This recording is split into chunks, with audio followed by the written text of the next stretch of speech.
Today there is important news from Crimea. Here, the Ukrainians conducted a massive combined air and sea drone strike against the Crimean Peninsula with devastating results. With Ukrainians threatening this would be just the beginning, panic spread throughout the Russian government that the most important event in their calendar is under immense threat. Firstly, Ukrainians launched a massive drone strike targeting Russian military assets across Crimea and the Black Sea. Utilizing a combination of aerial and naval drones, Ukrainian forces launched a highly coordinated assault, systematically dismantling layered Russian defenses. The operation began with precision strikes on key air defense and electronic warfare systems, neutralizing Russia's ability to detect and intercept incoming threats. Once these systems were degraded, Ukrainian drones targeted patrol boats and airfields, paving the way for deeper strikes and exposing vulnerabilities in Russia's coastal and aerial security. Notably, Ukraine's military intelligence agency deployed Magura V5 and V7 naval drones equipped with R-73 infrared air-to-air missiles. Recently released footage shows how Ukrainians used them to target one Russian Su-30 fighter jet and successfully downed the aircraft, a historic first in naval drone warfare.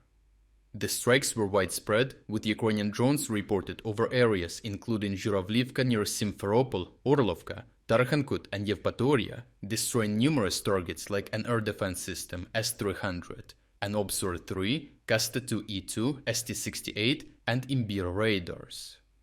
The Belbek, Vardyysky Saki and Kacha airfields and the Kirovsky military air base were also targeted as they are used by Russia to control airspace over the Black Sea and launch strikes on Ukrainian territory. The important Russian radiotechnical intel complex Zvezda near Stavropol was hit again, critical for Russian satellite communication. The Russian Ministry of Defense claimed to have intercepted 112 drones in total, yet the scale and precision of the attacks indicate a significant breach in Russian defenses.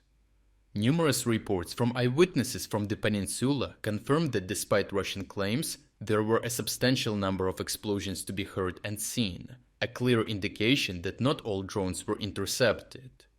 As fires still raged, Ukrainian President Volodymyr Zelensky issued a threatening statement that Ukraine could not guarantee the safety of world leaders attending Russia's upcoming Victory Day parade on the 9th of May.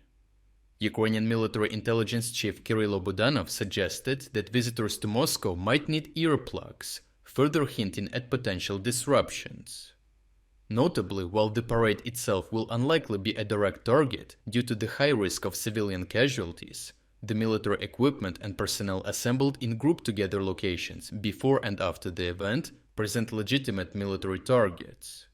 In response to the heightened threat, Russia has reportedly already redeployed over 280 air defense systems, including S-400 Tor and Buk air defense systems, as well as radars and electronic warfare equipment to Moscow to bolster security for the Victory Day parade.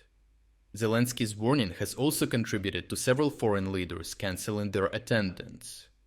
Serbian President Aleksandar Vučić and Indian Prime Minister Narendra Modi have cited health reasons for their absence, while Russia's closest ally, Belarusian President Alexander Lukashenko, announced he might be late. Slovak Prime Minister Robert Fico expressed concerns over Zelensky's warnings, but still plans to attend. However, his flight plans over European airspace are reportedly being denied instead. Unfortunately for the Russians, the redeployment of at least 280 highly effective air defense assets to Moscow has left other regions vulnerable without the necessary protection.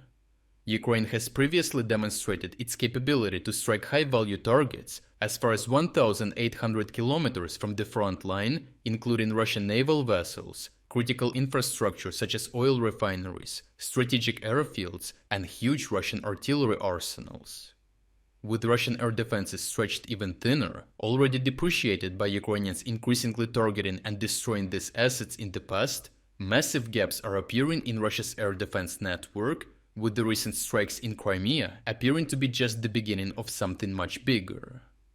Overall, after the devastating strike on Crimea, President Zelensky's remarks have unsettled the Russian government, prompting a reactive and resource-intensive shift of air defense assets.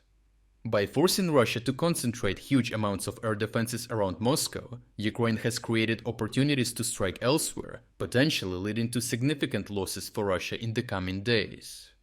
This not only threatens Russia's military assets, but also challenges the internally perceived invulnerability of the Russian state. If you are against the invasion of Ukraine and you want to support the work that I am doing, consider subscribing to our own independent news website. Here you can find our exclusive strategic insights, comprehensive overviews of all fronts, and regular tactical analysis videos. By subscribing, you will not only show your support for this channel, but also help and defend independent journalism. The link to our website is in the description. Thank you for watching this report, and I appreciate everyone who stepped up to join us.